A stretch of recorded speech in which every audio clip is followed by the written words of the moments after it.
Olá a todos e todas. Nós vamos agora estar entrando na segunda parte, né, do tema Diálogo, Aprendizagem e Educação Matemática. Faz parte da disciplina Introdução à Educação Matemática do curso de Licenciatura em Matemática da Unifal. Tá? Nessa parte, nós vamos estudar de forma mais específica como que o diálogo pode acontecer nas aulas de matemática, com foco na relação de ensino-aprendizagem da matemática.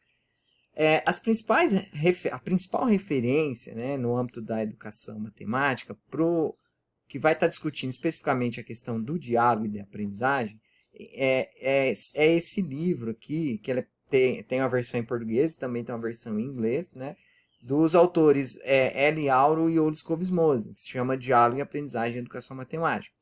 Essa obra ela tem sido uma referência muito importante, né, tanto no desenvolvimento de estudos e práticas pedagógicas no âmbito da educação matemática, assim como no desenvolvimento, na melhoria, né, por assim dizer, ou na ampliação da ideia de diálogo e aprendizagem em educação matemática. Tá? Para começar, então, nesse tema dessa aula, nós vamos começar com duas atividades. Tá? Na verdade, a letra A e a letra B de uma mesma atividade. Então, antes de mais nada, antes de você continuar assistindo esse vídeo e tudo mais, você vai fazer uma pausa, né? Antes disso, você vai estar pausando o vídeo e vai estar fazendo a leitura das páginas 21 a 30 do livro Diálogo, Aprendizagem e Educação Matemática de Olis Covesmose. Feito isso, né? Você vai fazer essa leitura, está lá no Moodle, o material. Você vai escrever de forma resumida o que você entendeu por dois conceitos que os autores trabalham nesse trecho. É o absolutismo burocrático e perspectiva. Okay? Então, façam a leitura dessas páginas e escrevam o que você entendeu sobre absolutismo burocrático e perspectiva. De forma resumida, tá, gente? Feito isso, vocês vão na parte B da atividade. Ó. Vocês vão ler as páginas 60 a 69 desse mesmo livro. E eu quero que vocês observem com atenção, né, o diálogo que acontece com as crianças, né, que participaram do estudo dos autores, durante a atividade O que aparece na bandeira da Dinamarca.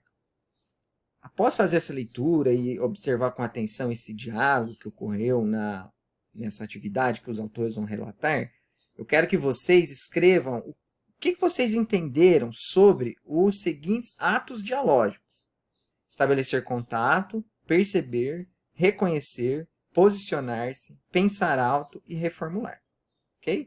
Então, pausem o vídeo aí agora e vão fazer essa atividade, letra A e letra B. Já está lá no campo do Moodle para você estar postando elas. Ok?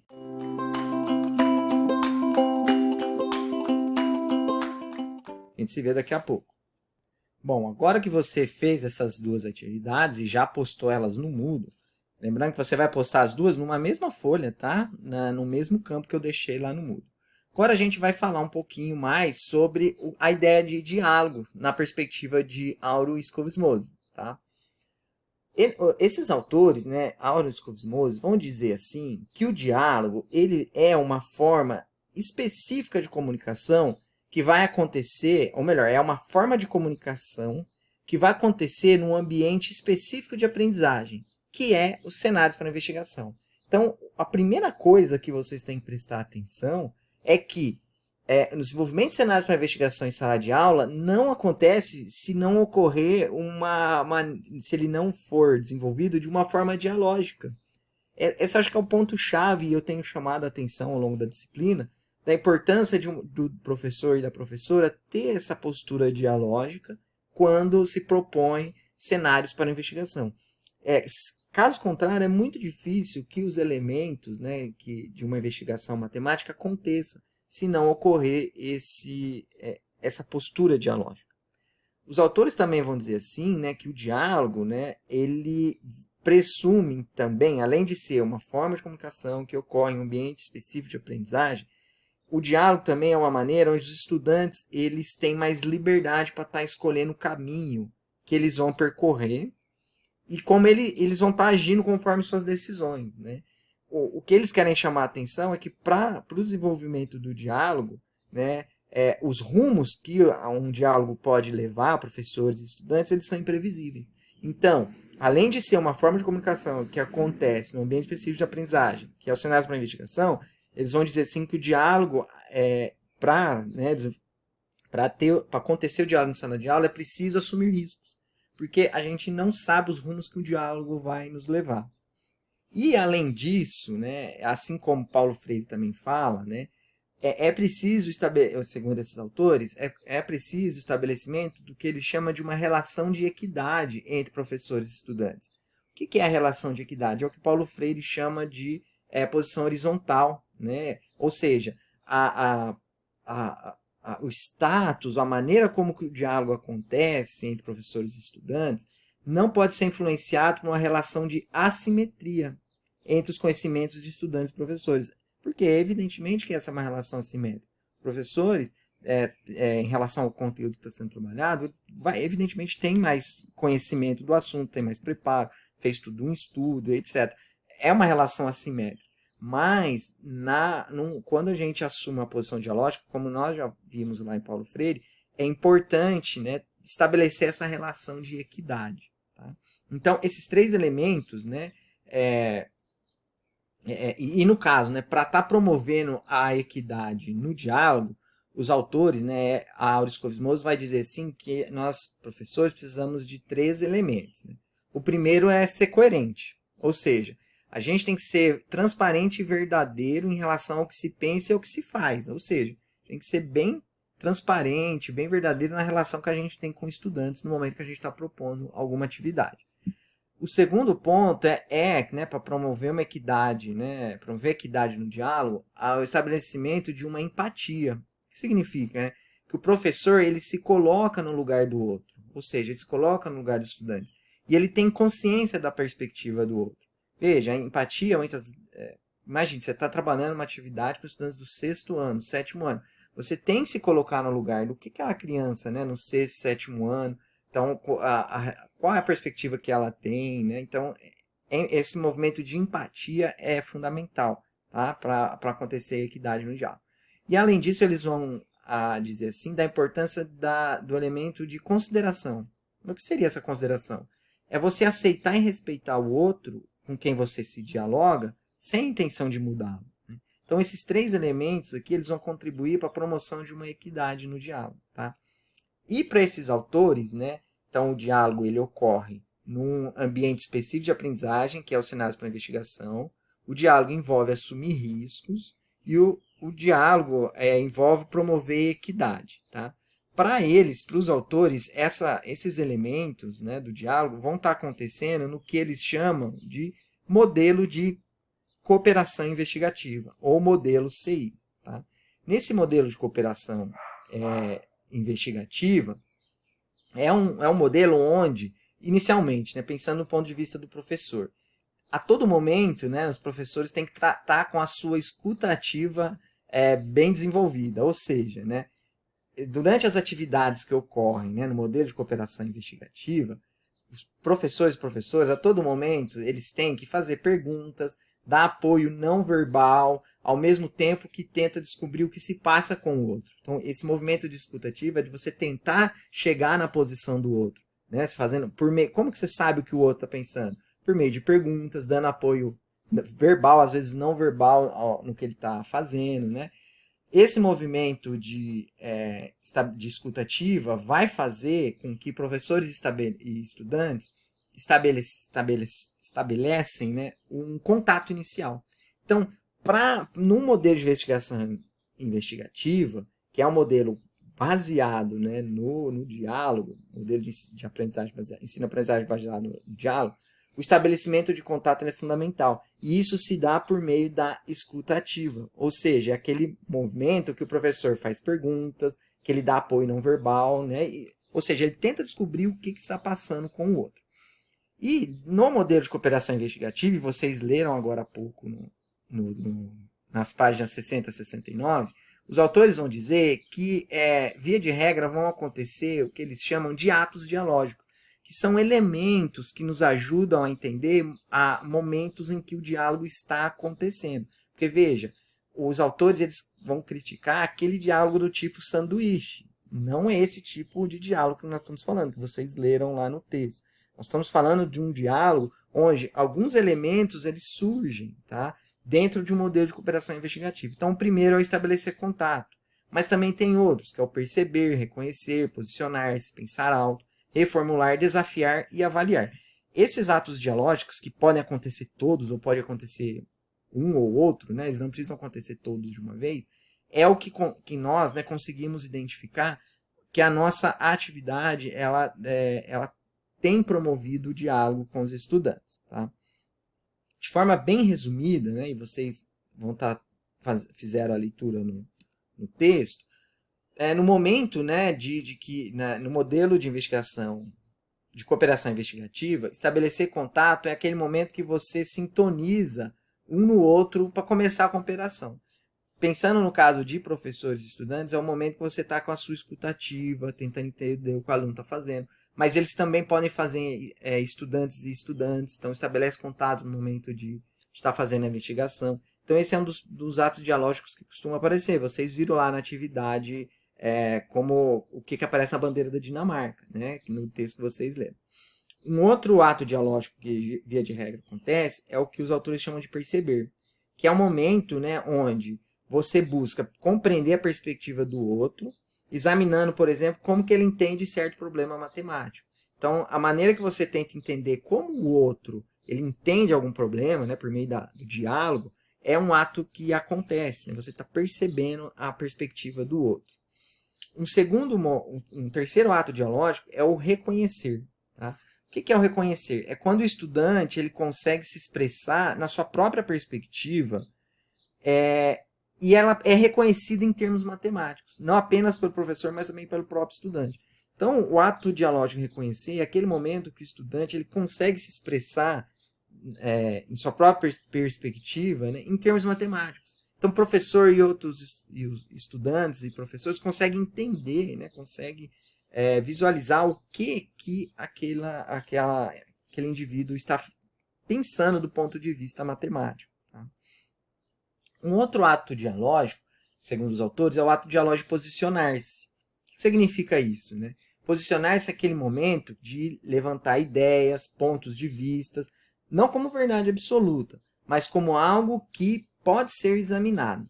Então, imagina, né, na investigação matemática, quando os alunos estão lá dialogando sobre de que maneira que vai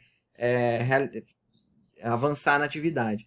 Às vezes, chega em momentos que os alunos têm posições conflitantes. Então, o posicionar-se ele é um ato dialógico. Ele é um ato de você, olha, eu vou defender essa posição. Não assumo isso como uma verdade absoluta, mas eu defendo a minha ideia. Né? Então, estabelecer o contato, perceber, reconhecer e se posiciona a respeito daquela perspectiva. Tá? Um outro ato dialógico, segundo os autores, é o que eles chamam de pensar alto. O pensar alto é um ato dialógico onde que você torna seus pensamentos e ideias conhecidas por todos. Então, no momento que você está se posicionando, você está pensando alto, você está tornando seus pensamentos e ideias, né, reconhecido por todos do grupo ou da sala, né, seja lá como for. Tá? Um outro ato dialógico destacado pelos autores é o reformular. Né? O que seria, né, o reformular? É aquele momento em que professores ou estudantes eles ajudam a esclarecer as perspectivas dos próprios estudantes. Então, esclarecer a perspectiva é como se fosse uma pré-condição para que a gente possa desafiar de forma qualificada. Então, às vezes, imagina, né, o estudante ele se posiciona a respeito de uma ideia, ele pensa alto, ele traz aquilo à tona, só que o professor ou mesmo colegas ajudam ele a esclarecer às vezes, a perspectiva que ele está tendo. Então, ele reformula a sua ideia.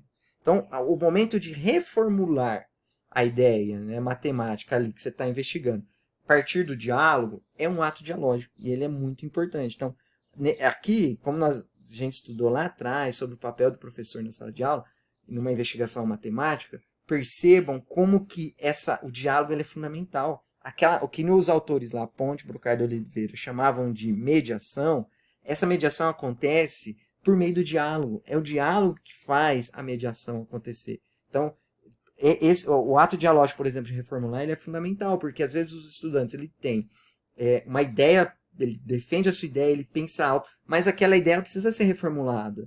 E aí o professor, ele ajuda nessa reformulação, tá? E por fim, um outro ato dialógico que os autores discutem é o ato dialógico avaliar.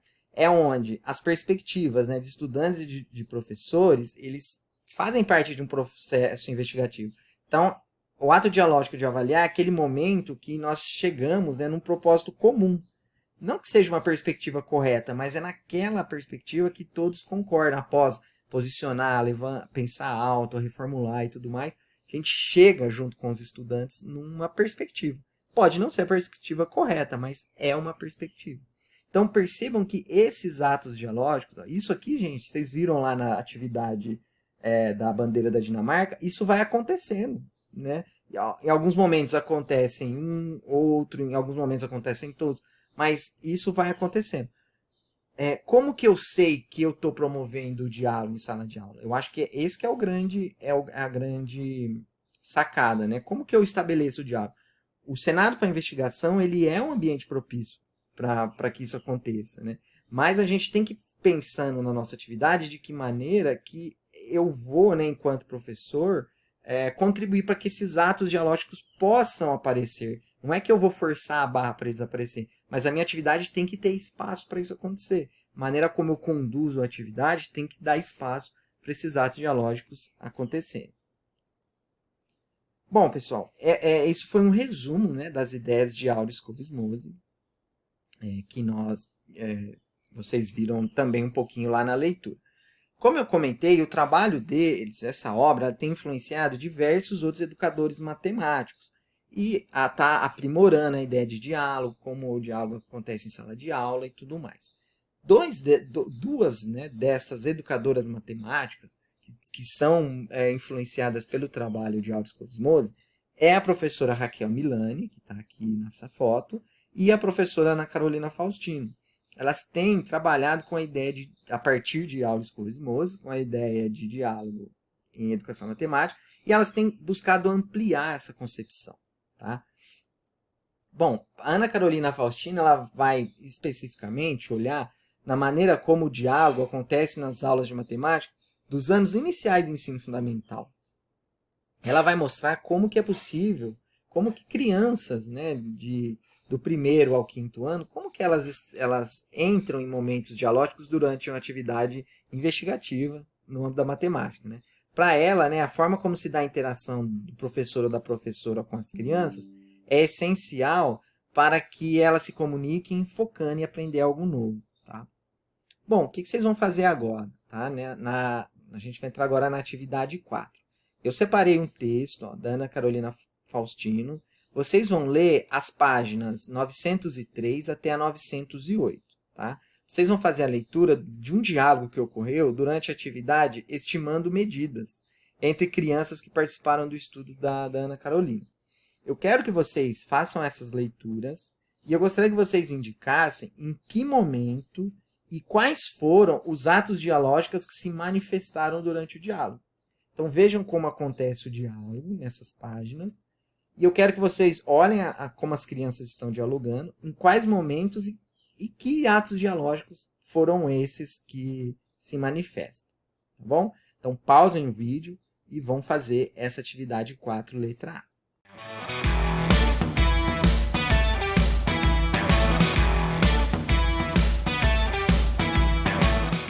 Bom, agora que vocês fizeram a atividade 4, letra A, nós vamos avançar aqui um pouquinho mais, né, na parte final da aula. Tá? Como eu disse, né, como eu estava dizendo, Auris Covesmose tem influenciado outros educadores e educadoras matemáticos a ampliar as noções de diálogo em sala de aula, na sala de aula de matemática. Ana Carolina Faustino é uma delas, vocês fizeram a atividade, viram como que o diálogo se manifestou lá na atividade que ela chamou de estimando medidas, né, identificaram os atos dialógicos que aconteceram ali no diálogo entre as crianças. A professora Raquel Milani, ela vem trabalhando com o conceito de diálogo e ela vem ampliando essa ideia. Né? Ela vai dizer assim que, para ela, né, o diálogo ele pode ser 5 coisas. Né?